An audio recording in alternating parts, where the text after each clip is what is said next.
share some highlights of how you began your creative journey in your unique space, cooking and sharing delicious recipes? Yeah, so I started it, actually it was during like the first COVID lockdown was when I started it. I had just finished university. I actually did business at university, and then we were meant to be going traveling, so me and my partner's plan was to just travel for a couple of years and kind of avoid being an adult for a little bit. And then obviously we couldn't go traveling because New Zealand lockdowns were pretty strict, so we couldn't go anywhere. So we were up at my parents' place up north, and I was like, okay, I guess I'm going to have to figure out what I want to do now. So I ended up starting this Instagram page just because I really loved food. I just recently kind of started going plant-based. And then I was like, oh, I may as well share some recipes online. I did that. And then I was kind of looking at other food bloggers and was like, oh my gosh, this is people's jobs. Like I had no idea it was an actual job that you could do. So I was like, whoa, this is cool. So by the end of that lockdown, I was like, right, I'm so determined to make this my job. And then I'd also decided to write an ebook. And my dad was reading it and he was like, you should definitely send this to publishers. And I was like, I don't think that's how it works, Dad, like whatever. And then I did end up sending it to publishers, and that's how I got my first cookbook deal. Wow. Yeah. So then kind of, I guess that was nearly 3 years ago now, which is kind of crazy. So we spent the last few years kind of just trying to grow, obviously, my social media and like making new food, coming out with new products and everything. Yeah, it's been really fun. It's been a great job that I didn't know existed a few years ago. Yeah, I think, yeah, that's so beautiful. I think we share similar story about the part where you started during the COVID. Because right. Yeah, Hello Icon Magazine, we just clocked our second anniversary last month. Oh, okay, cool. So it was around similar time. Yeah, so we started off during the COVID as well, like that period as well. I think so COVID really bettered a lot of great ideas, right? So yeah, yes, I know. It's quite funny talking to people. Like obviously some stuff was really, really bad and terrible. But then like a lot of people I know actually found like a positive thing on it and figured out what they wanted to do or started a business or it's quite cool. Very true. All right. So can you remember the first creative dish you made and what inspired it? Oh my God, the first one. Oh, I don't know. I kind of remember trying to like figure it out. My mum's actually an artist. So she's like super creative. She's really good. I was trying to see if there was any, not in this room. Yeah, she's always been like a painter and drawer. She's really, really good. And I never was good at drawing. So I was like, oh, maybe I'm just not that way inclined but I always liked clothes and fashion and colors, almost putting things together. And now I've realized that I actually am super creative. I'm just not like a drawer. Like there's so many other, like you were saying before, there's so many parts to art. Like I always thought I was probably more like my dad, who was more like businessy. But I think now as we're starting to like start businesses, I'm like, no way, I'm way more the creative side of things. Like I don't even remember like my first dishes, but I remember like just consuming recipes and ideas and colors, and like becoming good at photography was something that I really wanted to do. So I guess I was just inspired by everything all at once. Because I'm a poet and a writer, and if you ask me what's my first poem, I may not be able to remember, so I get that. So many of it I must have written so many recipes by now, but it kind of all started with just becoming, actually like making it look pretty was like a big thing, because obviously if you want to post it on Instagram, it's got to look pretty. So I found my dad's old camera and was like, okay, this is what I'm going to have to be good at to be successful, is to make everything look really nice. So it was actually probably that inspired the food first, was to like, you can use these colors, and like especially being plant-based, you can use like fruit, like so many colorful fruits and vegetables and like smoothies and things. So that was really cool. Would you say you started cooking at a very young age? Like most people that are very good at cooking, they always say they started early. I know, not really. Like I was actually a competitive swimmer. So I was an athlete pretty much my whole life, but I loved food. I was like a big foodie, like always went out of my way to eat good food. But Wow. I think just my mum's always been an amazing cook. So like we just always had really good food at home, but I never actually showed that much interest in like making my own until maybe a year before I started doing this as a job, which is kind of crazy. Yeah, that's pretty rare. And it became that good, like you just started and you just saw that you could do it so well. Yeah, like I don't know, I was quite good at putting flavors together and obviously Yeah. doing it every day for a while and then practicing and making it a thing. And now there's almost like a system to it where you know it needs this amount of something and this amount of something. But yeah, starting it was interesting because it was kind of just like experimenting, was just throwing things together to see if it was going to taste good. Wow. So now Yeah. that you just talked about flavors, I think I must pay a visit to you whenever I visit New Zealand, right? Yes, you will. I look forward to connecting to you anytime I'm in New Zealand because I really Yes, hope to definitely. go around the world and visit places because traveling is like one of my hobbies. So yeah, Oh, us look forward too. We to travel that. heaps. We've spent the last 2 years traveling. My next cookbook actually is a travel-based cookbook. So Wow. yeah, that's pretty going to be pretty exciting. That's not out to the end of the year though. Yeah, that's great. All right. So what does art mean to you? Art. I don't know. I feel like growing up, both my parents are very, like I said, my mum's an artist, and my dad, who isn't the same, he's not good at drawing. He's amazing at like making like things look really good. Like for our house, he puts things together and it looks amazing. Like they actually have built a couple houses and they're so good at that. And they've always both collected art and bought art and been really passionate about, things and colors and the way it looks and stuff. So I think like accidentally, I've always really, really enjoyed it without realizing it. But I feel like I love how it makes you feel a certain way, like no matter what different things are, and putting things together to make them look right. And I don't know, I really like the process. Like I said before, I actually thought I was going to go into some sort of fashion thing when I finished uni because I did business, majoring in retail. So I thought I was going to be like a buyer or something. And I think that's the same. It's like putting colors together and making it like look a certain way and make people feel a certain way. And it's similar with food. I feel it all kind of ties together that Yeah. I just want to make people feel good, I suppose. Yeah. Right. That's awesome. Okay. So Yeah. the theme for this edition is Rise. We are grateful to have you on board on this special edition with the theme Rise in celebration of inspiring women in the creative industry and also to mark the 2023 International Women's Day, which is on the 8th of March. We understand how certain stereotypes, cultures, sentiments, and faulty orientations have stood as subtle roadblocks for women to thrive boundlessly. Have you ever encountered any form of gender-based discrimination? Any quick tips for women who have been victims of severe circumstances?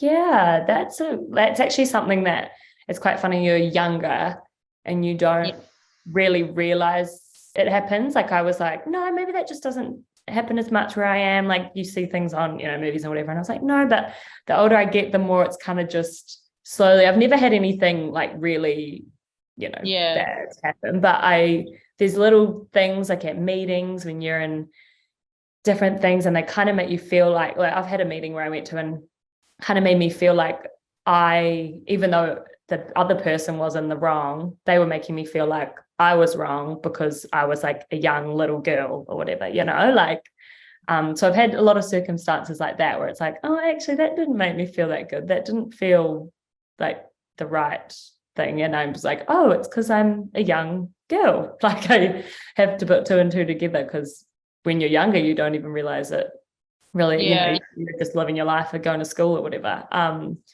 So it's interesting as you get older that you do notice it happening. And it's just like almost it's just little things over time that I'm like, oh, so I'm lucky that I grew up. I have two brothers, an older and a younger. And I feel like that's always made me be almost like over like almost, oh, what's the right word? Like didn't want them to like win, like I was almost like quite competitive. So it made me almost in the way that like I didn't let anyone speak to me in a certain way and stand up for myself and things like that. So I think that's the most important thing of standing up So for yourself and realizing that you're what's that? Yeah, I said any quick tips for women who may have encountered severe circumstances. Yeah, just standing up for yourself, I think. Or even if you leave feeling a bit crappy, realizing that, oh, I shouldn't feel crappy because that wasn't my fault or my problem. Like I think I used to leave scenarios feeling a bit down for a while. And then I was like, actually, that's not my issue. That was their issue. So yeah, just I think standing up for yourself and not letting it really affect you in the long term, which is get back up again. Yeah, that's it. I really love your positivity. I love your energy, and yeah, seriously. But that's really it. Because personally, I learned that most times when you dwell in the negativity and in the pain and in the sorrow, it doesn't even change anything, right? It doesn't even move forward. I almost sometimes like give myself and like I'm like, okay, right, I'm gonna be annoyed or unhappy or whatever for an hour and then I'm done. Like we're done with that. Like we're moving on. It's kind of my theory. Yeah, that's way really I'm learning that I'm learning that big time. Thank you so much for sharing that. Okay, you live an awe-inspiring life, one that is boundless. Sorry, please. Okay, one boundless with so much glee and beauty, traveling and living your passion. This is no doubt a perfect reflection of the dream life of many creatives out there. Please share any quick tips for young creatives battling with self-doubt, because like you reflect so much boldness, so much confidence, glee and all. So but there are so many people that are really battling with self-doubt, maybe to live the life of their dreams, or they're just like that self-doubt is just holding them back. What do you think? I think actually it's quite funny. When I first went into this lockdown and realized we couldn't go traveling, I had a big like breakdown of thinking, oh my God, what am I going to do? Because I'm not good at anything was in my head. And my mum's like, well, that's ridiculous because you're good at lots of things. And then now I obviously I'm like, yes, I am. But sometimes you just feel like you're not, which is like silly because everyone's really good at lots of things. So I was just in this big slump of I'm not good at anything. But again, I was like, right, I'm going to give myself the day to feel like crap. And then tomorrow I'm going to come up with an idea. So I think that's maybe what I try to do when I'm feeling a little bit of self-doubt is try like write lists or things that I really want, goals, short-term, long-term. And then that kind of puts them into perspective of, oh, maybe I can achieve them. What am I going to do to achieve them? And yeah, I feel like that really helps because it puts almost one step in front of the other, just trying to reach those goals that when you're feeling down, you know that, or even just doing things you like. I find like if I'm feeling that way, I know it's not real. So it's like, okay, I'm going to go. I love swimming in the ocean. So I go for a swim in the ocean or go surfing or go for a walk, listen to a podcast. And then I always think I come back feeling a lot more confident in myself and what I can do. Yeah. Yeah. Yeah, thank you so much. Yeah, you answered the question by sharing your own personal scenario and story. And I think that's great because sharing a real life experience would connect to someone with a relatable circumstance or issue. So thank you so much for sharing your truth. We love your mission. We love your mission of gradually building a community of people with a healthy and balanced life. I really like the line healthy and balanced life because having a balanced life is something many people are struggling with. What would you consider most fulfilling about your creative journey right now? Oh, I think it's like when I get messages from people saying, you've changed my life, or this recipe has, or you've inspired. I actually got one the other day saying I was way too scared to travel and try work and travel, but I think I've seen you do it, and without you realizing, I've now want to travel and work, and I'm not scared to do it anymore. And so I think it's messages from like followers or people who know me or have said in any way that I've helped them at all or have like especially young girls, I think like that's just so fulfilling to see that, even if it's just like the tiniest little thing that I've helped with, like maybe, is really amazing. I never ever thought that that would be my job or purpose or anything. So I'm so stoked that it is now. Yeah. Wow. Can you hear my background? A little bit. Yeah, it's raining over here. So Oh, just oh in case, no. I'll need to scream more for you to hear me. But if you can't hear me at any point, please just let me know, okay? Okay, I can seem to hear you fine at the moment. Okay. Every now and then I just hear a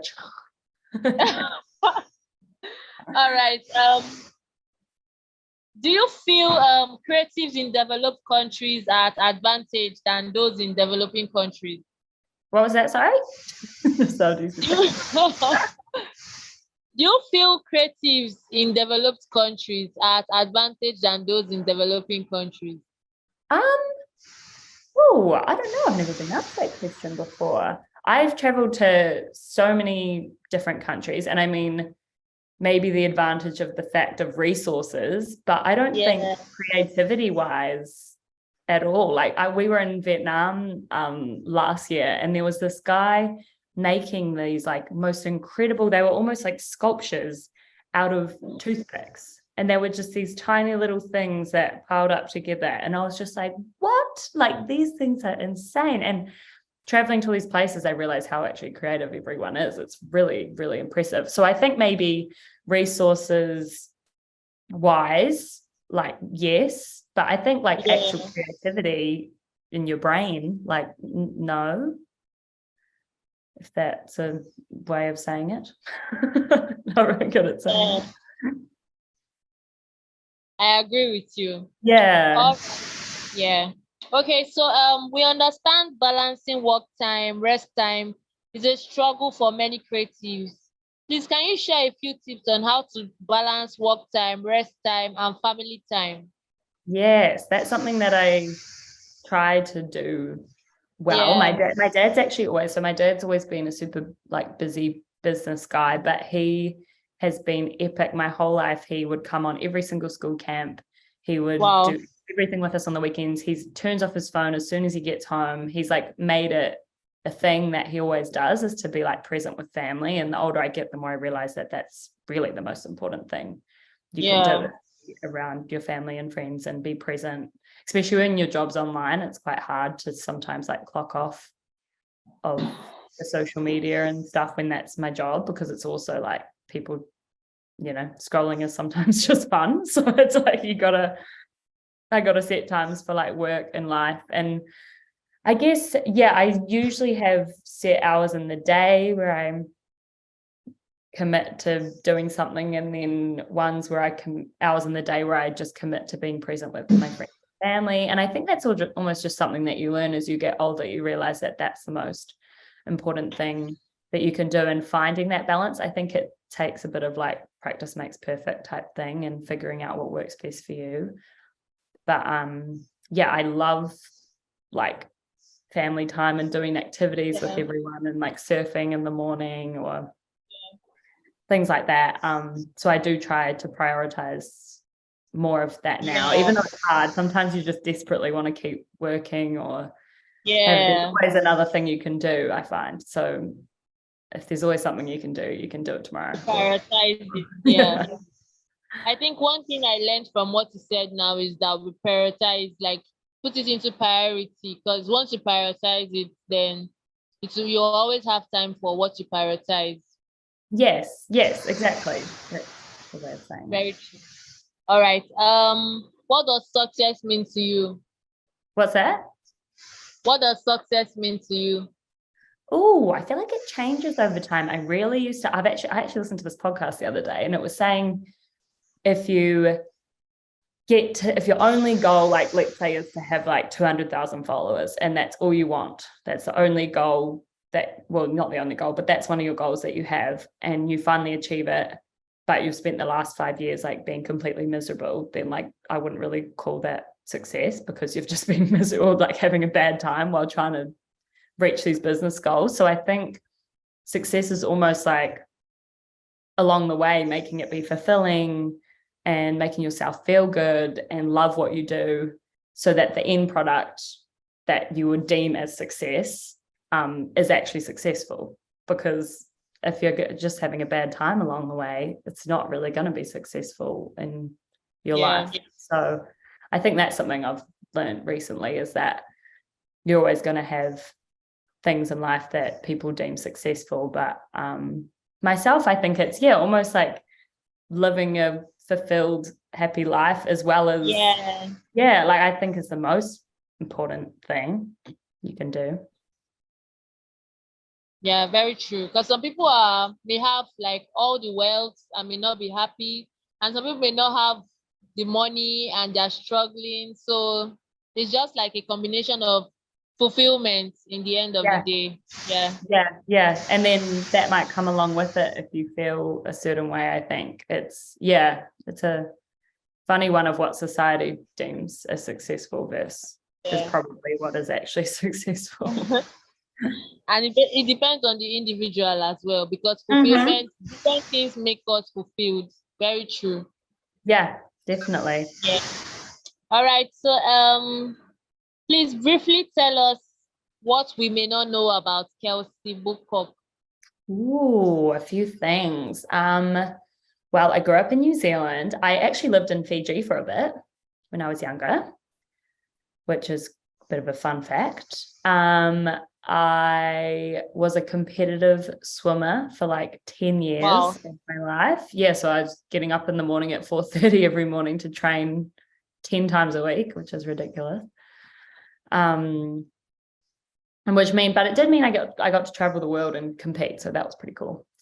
What else would people not know about me? I'm actually, it's funny, like I really love traveling and going out and about, but I feel like I'm also a bit of a homebody, so I'm a bit of a mix of both of those, which is quite interesting. I love going to the movies. Random fact. I love that too. Yeah, it's the best. I think maybe because you can't be on your phone or something. I don't know. That's probably. Yeah, I think you've shared a lot already. Thank you so much. All right. So let's go a little poetic.